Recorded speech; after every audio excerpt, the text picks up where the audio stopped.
नाशिक जवळ एक असं राज्य होतं ज्याचा इतिहास आजही खूप लोकांना माहित नाही।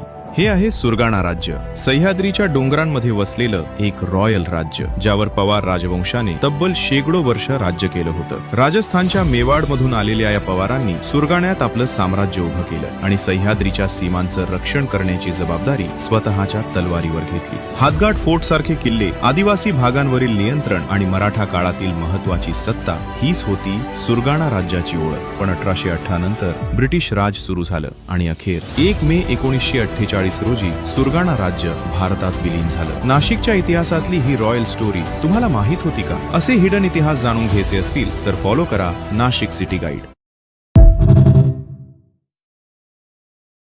नाशिक जवळ एक असं राज्य होतं ज्याचा इतिहास आजही खूप लोकांना माहित नाही। हे आहे सुरगाणा राज्य। सह्याद्रीच्या डोंगरांमध्ये वसलेलं एक रॉयल राज्य, ज्यावर पवार राजवंशाने तब्बल शेकडो वर्ष राज्य केलं होतं। राजस्थानच्या मेवाड मधून आलेल्या या पवारांनी सुरगाण्यात आपलं साम्राज्य उभं केलं आणि सह्याद्रीच्या सीमांचं रक्षण करण्याची जबाबदारी स्वतःच्या तलवारीवर घेतली। हातगाड फोर्ट सारखे किल्ले, आदिवासी भागांवरील नियंत्रण आणि मराठा काळातील महत्वाची सत्ता हीच होती सुरगाणा राज्याची ओळख। पण 1818 नंतर ब्रिटिश राज सुरू झालं आणि अखेर 1 मे 1948 रोजी सुरगाणा राज्य भारतात विलीन झालं। नाशिकच्या इतिहासातली ही रॉयल स्टोरी तुम्हाला माहित होती का? असे हिडन इतिहास जाणून घ्यायचे असतील तर फॉलो करा नाशिक सिटी गाईड।